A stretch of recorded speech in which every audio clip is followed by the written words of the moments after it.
First of all, the analytics show that the Orioles love drafting guys named Colton. That's the analytical stat number one. But Colton Ledbetter, as I mentioned last week, outfielder from Mississippi State, he isn't one of the higher ranked prospects when you look at different outlets. He's ranked 48th per MLB Pipeline, 35th per Prospects Live, 53rd for The Athletic. But he has been described as an analytical darling, Bones. And I know that is the type of hitter that the Orioles could be looking at. He does not walk, or excuse me, he does not strike out. He walks a ton. He is among the Division I leaders in walks.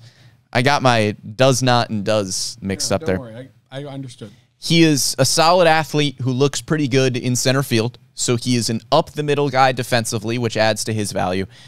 Batting average and on-base percentage are off the charts. He has probably more so gap power than home run power at this point, but still has a pretty solid power profile. It's not just because their first names are Colton. I promise. It's also because he's an analytical darling. But he just reminds me of the Colton Cowser pick. He does. Ridiculous. He is the same kind of profile, a left-handed bat who walks a ton, has a great batting average, hasn't shown a ton of power home run-wise, but you know the power is there. What are they going to do when they have 80 outfielders? They're going to keep getting good players in the system, Bones. They're going to keep having quality players. Okay, but I think they need a pitcher. But, that's why I'm not sitting 3 floors above. They haven't done it. They haven't done it. There's another guy on your list that you're looking at. I like Matt Shaw a lot, okay? Local kid. Shaw, yes, take the local kid. Matt Shaw, he might be a little short, but that's okay because he's a dog. Listen, this guy goes He's a Connor Norby type of player. You think? I think so. I think he's got some power.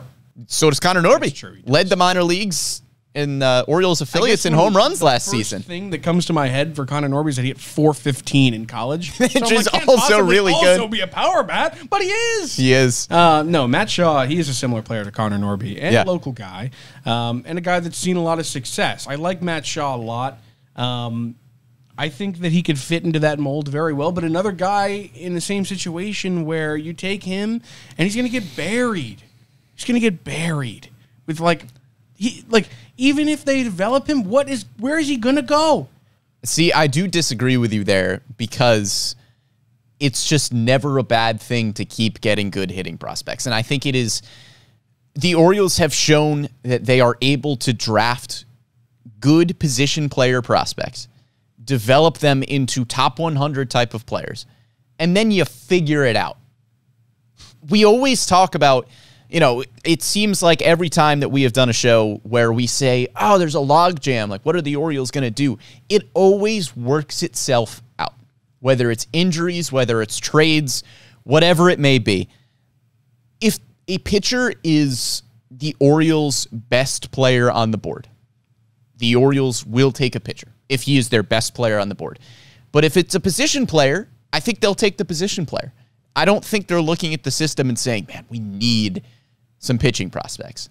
You can trade for guys. You can develop guys that you drafted in later rounds.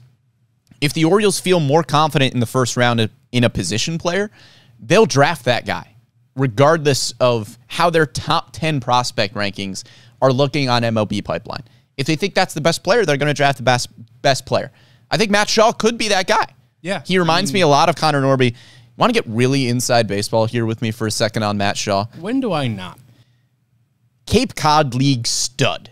Yeah. And if you're not too familiar with the Cape Cod League is the best summer baseball league for collegiate players. It is where pretty much all of the best players in college baseball go to play their summer ball. And if you are good on the Cape Cod League, that can be a real indication of what type of player you could be when you are drafted playing at the professional level. If you are a quality player in the Cape Cod League, Matt Shaw was named the 2022 Cape Cod Summer Player of the Year. I watched a lot of those games last year. Yeah. And I think that gives me a pretty good indication of the player that he could be at the next level. I watched him win the championship, That guy, Chipped he's it. fantastic. And then he went on to have an incredible season at Maryland this past year. Hit above 340, had an OPS in the stars, 24 home runs. The guy's a dog. And a guy that I feel like you can't really go wrong with. So Matt Shaw is certainly somebody I'd keep my eye on if I were you. One guy that I have left to kind of round out my top 5 guys that I'm really looking at. His name is not Colton, but he's got a great baseball name. That's Tommy Troy. Yeah. It's a good baseball name. Fantastic baseball name. That's another analytical measure that I'm going to use is quality of baseball name. Tommy Troy is right up there with the best. I thought you were going to go like old-fashioned or something, like Choo Choo Coleman. That'd be cool. Yeah. I think Dylan Cruz has the best baseball name in the draft, but Tommy Troy is right up there. He's ranked the 19th best draft prospect per MLB Pipeline, number 21 on Prospects Live, number 12 on The Athletic. Keith Law really high on Tommy Troy. It's a hitter. Hit close to 400 this year. On base percentage over 475. The OPS is excellent. Didn't strike out a ton. Good walk numbers. The thing that jumped out to me about Tommy Troy that would align with the Orioles' philosophy is that he makes a lot of contact, but he's not making chase contact. Yeah. From what scouts have said and what I've read about Tommy Troy, when he makes contact, it is 9 times out of 10 good quality hard contact. He's not just swinging at pitches out of the zone to try to poke something and it's a ground out to second base and he's out. If he's swinging and making contact, it's good contact. And we have heard so much about the Orioles' philosophy of swing decisions, of only swinging at pitches that you can do damage with, which seems to really align with what Tommy Troy has been able to do at Stanford over the last few years. When you see a guy hit nearly 400, I mean, immediately that's good. You're like, that guy's a pro hitter. Yeah. I don't think I wonder how many guys hit nearly 400 and don't get drafted, you know?